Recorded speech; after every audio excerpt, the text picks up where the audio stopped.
तो नमस्कार दोस्तों, हाजिर हैं आप। चलिए, बहुत बढ़िया है।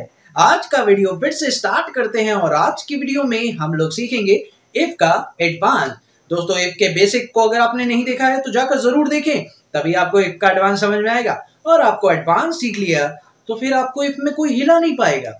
तो दोस्तों, चाहते हैं कि आप भी इफ अच्छे से सीख लें, तो प्लीज वीडियो अंत तक देखिए और आपको मिलेगा ज्ञान, साथ में मिलेगी ये फाइल और आप प्रैक्टिस करिए। और अगर आपको नहीं आए तो मुझे बताइए, मैं आपको सॉल्व करके दूंगा और आपको अच्छे से सिखाकर जरूर भेजूंगा। मेरा मकसद है आपको सिखाना, और अगर आप चाहते हैं कि मैं आपको अच्छा से ट्रेन करूं, चलिए फिर वीडियो शुरू करते हैं और आपको सिखाते हैं ये कंप्लीट मैजिक। और आपको इफ का एडवांस सिखाने के लिए मैं हूं तैयार। तो क्या आप लोग हैं तैयार सीखने के लिए? तो चलिए शुरू करें। तो नमस्कार देवियों सज्जनों, स्वागत है आप लोगों का आपके अपने YouTube चैनल जिसका नाम है गाइड ऑफ मैथ एक्सेल। और दोस्तों, चलिए स्टार्ट करते हैं आज का वीडियो। तो हेलो दोस्तों, कैसे हैं आप लोग? तो दोस्तों, बात करते हैं आज की वीडियो, और वीडियो है कमाल की। आज फिर से हम लोग कॉन्सेप्ट स्टार्ट कर रहे हैं इफ और एंड का। दोस्तों, इफ की बात मैंने आपसे लास्ट वीडियो में कर ली थी, आप लोग ये वीडियो जरूर जाकर देखें। इफ से रिलेटेड बिल्कुल क्लियर कॉन्सेप्ट आप लोग को समझ में आ जाएगा। और अब मैं बात करने वाला हूं और एंड की। दोस्तों, बात यहां पर सिंपल सी है कि अगर हम लोग और फंक्शन का इस्तेमाल करते हैं और एंड फंक्शन का इस्तेमाल करते हैं, तो बस एक छोटा सा डिफरेंस दोनों में है। एंड फंक्शन की बात करें तो एंड फंक्शन में जितनी भी कंडीशन आप लोग देंगे वो सारी की सारी सेटिस्फाइड होनी चाहिए। लेकिन अगर और का फंक्शन की बात करें तो उसके अंदर जितनी भी कंडीशंस आप देंगे उनमें से कोई एक पूरी होगी। दोस्तों, इफ तो आप तभी लगाते हैं जब आपके पास सिर्फ एक कंडीशन हो, लेकिन अगर आपके पास मल्टीपल कंडीशंस हो और मल्टीपल आंसर्स भी हों तो आपको और एंड की जरूरत पड़ सकती है। तो दोस्तों, चलिए देखते हैं कैसे लगाएंगे और एंड। इसके लिए सबसे पहले हम लोग एक क्वेश्चन देखते हैं। दोस्तों, ये देख सकते हैं यहां पर आप लोगों को रेट निकालना है। ये मैंने लास्ट वीडियो में भी बताया था इसको निकालने का तरीका। तो आइए फिर से एक बार देख लेते हैं। रेट निकालना है अगर मुझे, तो यहां पर मैं इज इक्वल्स टू लिखूंगा इफ, और इफ लगाने के बाद टेस्ट मुझे जो करना है वो है E2 सेल पर। और E2 सेल पर मुझे टेस्ट क्या करना है, यहां पर मैं बताऊंगा मदरबोर्ड। और मदरबोर्ड मैंने टेस्ट किया E2 सेल पर। अगर ऐसा हो जाता है तो मुझे देना है 2500 रुपए, और अगर ऐसा नहीं होता है तो मुझे यहां पर देना है इफ फिर से। और फिर से इफ देने के बाद मैं यहां पर बोलूंगा कि अगर E2 सेल में ये नहीं है तो उसके अलावा हम लोग मॉनिटर को सर्च मारेंगे।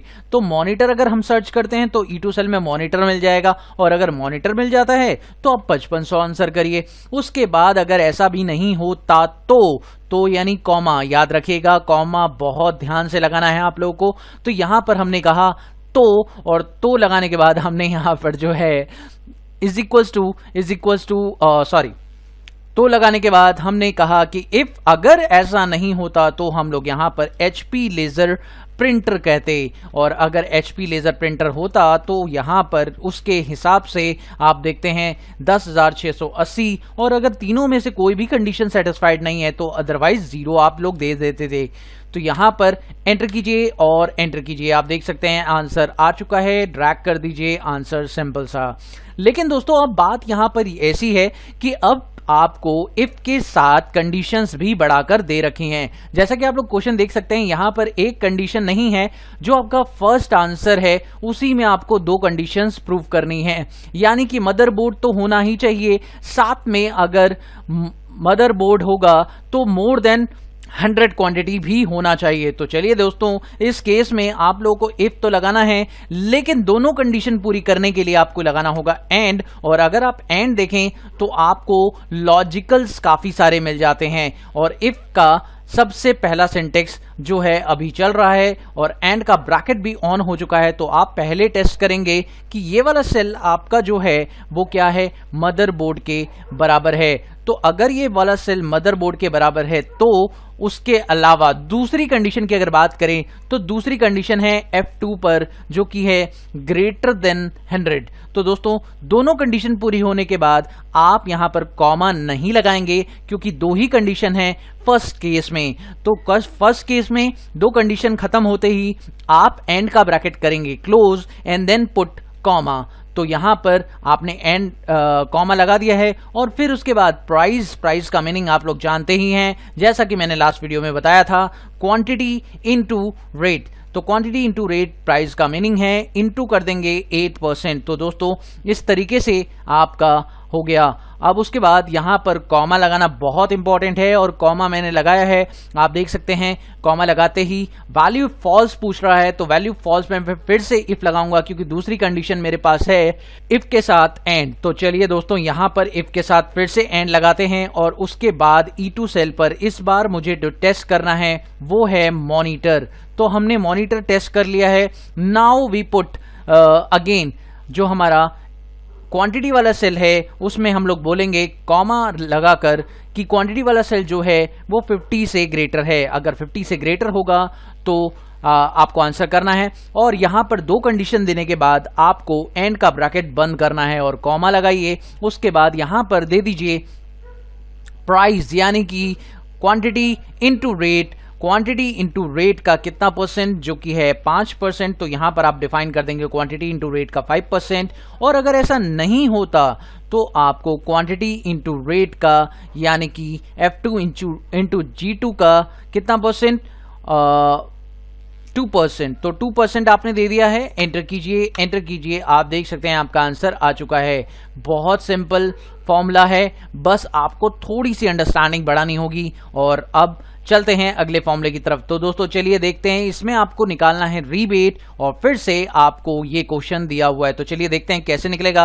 इज इक्वल्स टू इफ लगाइए और इफ लगाने के बाद आप लॉजिकल टेस्ट बताइए। तो टेस्ट इस बार आपका इस सेल पर है, लेकिन टेस्ट बताने से पहले अगर आप देखें तो इसमें दो इफ लगेंगे और पहले इफ के साथ तो एंड लगेगा, लेकिन दूसरे इफ के साथ आपको और लगाना होगा। तो पहले इफ के साथ मैंने लगा दिया एंड, और एंड में मेरी फर्स्ट कंडीशन है कि ये वाला सेल यानी B2 इज इक्वल्स टू क्या होना चाहिए, वो होना चाहिए डव शैम्पू। तो मैंने यहां पे ले लिया है डव शैम्पू और कॉमा लगाने के बाद मेरी दूसरी कंडीशन जो है वो क्वांटिटी पर है और क्वांटिटी में कहा कि 30 से ज्यादा होनी चाहिए। तीसरी कंडीशन मेरे पास है नहीं क्योंकि फर्स्ट में जो मेरा आंसर है वो इन दोनों पर है। तो मैंने कहा कि मेरी दोनों कंडीशन कंप्लीट हो चुकी है और मैंने एंड का ब्रैकेट कर दिया क्लोज। उसके बाद मैंने पुट किया कॉमा, एंड कॉमा पुट करने के बाद अब मैं बताऊंगा प्राइस, यानी कि प्राइस का मीनिंग जो आपको मैंने बता रखा है क्वांटिटी इंटू रेट, और क्वांटिटी इंटू रेट का कितना परसेंट, जो कि है 30%। तो क्वांटिटी इंटू रेट का 30% आपने ले लिया है। उसके बाद अगर ऐसा नहीं होता तो आप यहां पर इफ लगाएंगे अगेन और लगाएंगे अगेन। आप देखिए पहली कंडीशन जो कि है आपका B2 सेल, और B2 सेल अगर बात करें तो B2 सेल क्या है आपको यहां पे बताना होगा। जो B2 सेल है उसके ऊपर जो कंडीशन है वो है लक्स शावर जेल। तो यहां पर आप लक्स शावर जेल जो है टाइप कर दें और लक्स शावर जेल टाइप करने के बाद आप कॉमा प्रेस करें और दूसरी कंडीशन भी आपको अगेन वो सेल सिलेक्ट करना पड़ेगा। कॉमा लगाने के बाद अगेन वो सेल सिलेक्ट करके इन्वर्टेड कॉमा में आप लिखेंगे निहार हेयर ऑयल। दोस्तों ये बात ध्यान रखिएगा, स्पेलिंग मिस्टेक नहीं होनी चाहिए, अदरवाइज दिक्कत हो सकती है आपको। दोनों कंडीशन मैंने डिफाइन कर दी है, ब्रैकेट कर देते हैं close and then put comma again. और उसके बाद अब मुझे यहाँ पे प्राइस बताना है। तो प्राइस मेरे पास क्या है, that's it, price quantity into rate और ब्रैकेट क्लोज एंड देन 20%। तो दोस्तों अगर ऐसा होता है तो 20%, और अगर ऐसा नहीं होता तो यानी कि क्वेश्चन मार्क कॉमा, उसके बाद यहां पर C2 यानी C2 क्वांटिटी इनटू रेट का, अदरवाइज मुझे देना है 10% क्योंकि फॉल्स वैल्यू अब मेरे पास लास्ट बची है और मेरे पास कोई और आंसर नहीं है। तो दोस्तों इस तरीके से मेरा ये आंसर भी निकल आया। और चलिए दोस्तों अगले क्वेश्चन की तरफ चलते हैं और अगले क्वेश्चन को आपको दिखा देते हैं। तो अब मैं फटाफट से क्वेश्चंस लगा देता हूं और आपको दिखा देता हूं। तो दोस्तों देख सकते हैं आप लोग, इस केस में भी मैंने इफ लगा दिया है और बहुत ही सिंपल तरीका मैंने यूज किया है। आप देख सकते हैं यहाँ पर इफ लगेंगे 1 2 3 4 4 इफ लगेंगे और एंड भी आपको 4 दिखाई देंगे। तो आप देख सकते हैं मेरी कंडीशन बिल्कुल सिंपल तरीके से मैंने लिख दी है। C2 जो कि सेल मेरा ये वाला था, उसके अंदर मैंने एंड कंडीशन लगा दिया है और एंड कंडीशन के बाद मैंने ट्रू वैल्यू बता दी है। आप देख सकते हैं ट्रू वैल्यू, फॉल्स वैल्यू। उसके बाद आप देख सकते हैं यहाँ पर फिर से मैंने इफ लगाया और इफ के अंदर दोनों कंडीशन लिखी है। आप इस तरीके से इस फाइल को सॉल्व कर सकते हैं। दोस्तों अगली शीट पर भी मैं आपको दिखा देता हूँ।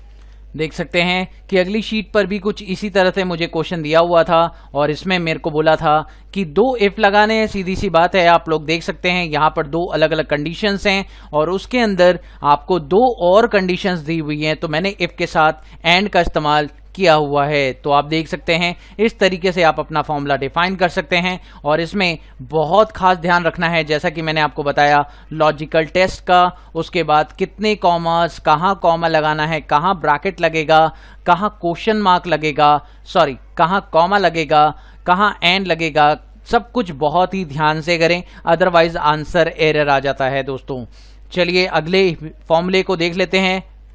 तो दोस्तों अगला फॉर्मूला भी आप देख सकते हैं, कुछ इस तरह की कंडीशन आपको दी हुई है। इसमें पहले में इफ के साथ एंड और इफ के साथ और दूसरे में लगेगा।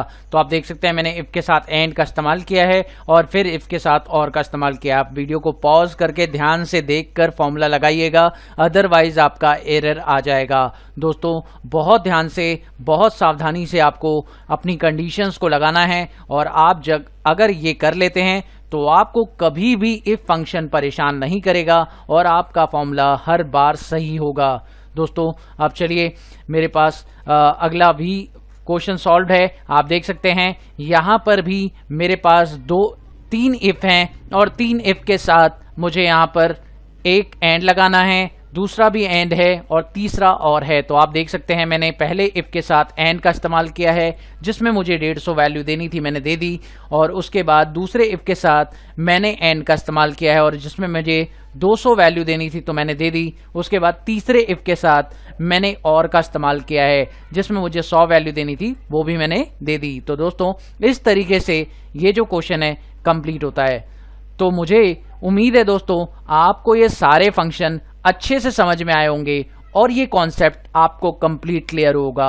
अगर आपको कोई भी डाउट है तो आप मुझे बता दीजिएगा, मैं आपको इससे रिलेटेड और ब्रीफ नॉलेज दे दूंगा। अगर आप लोग को अभी भी लगता है कि आपको कॉन्सेप्ट नहीं आता, ये फाइल आप लोग ले लीजिएगा, डिस्क्रिप्शन में लिंक मिल जाएगा, आपको डाउनलोड करिएगा, प्रैक्टिस करिएगा और सीख कर देखिएगा। आपको बहुत ही इंटरेस्टिंग लगेगी और बहुत ही बढ़िया कॉन्सेप्ट अच्छे से आ जाएगा। तो thank you so much for watching my video. Have a wonderful day दोस्तों। Happy learning. बाय।